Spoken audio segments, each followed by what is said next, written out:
ఈ చెవి టాప్ భాగం నుంచి ఇలా స్ట్రైట్గా పైకి వెళ్తే, ముక్కు ఇలా స్ట్రైట్గా పైకి వెళ్తే, ఈ 3 కలిసే చోటు మన పాయింట్ అనమాట. ఈ పాయింట్ని ఇలా ప్రెస్ చేసుకోవాలి.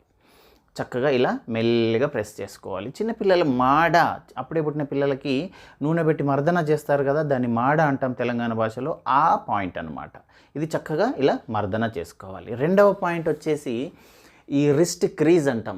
ఈ మడత నుంచి కరెక్ట్గా 3 వేళ్ళ దూరంలో ఈ సెంటర్ భాగంలో ఇలా ప్రెస్ చేసుకోవాలి. 2 వైపులా ఇలా ప్రెస్ చేసుకోవాలి. రైట్.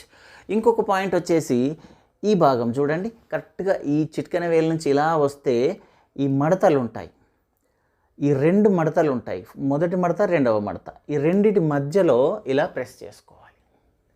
ఈ 3 పాయింట్లను చక్కగా ప్రెస్ చేసుకుంటే కనుక చక్కటి నిద్ర వచ్చే అవకాశం ఉన్నది.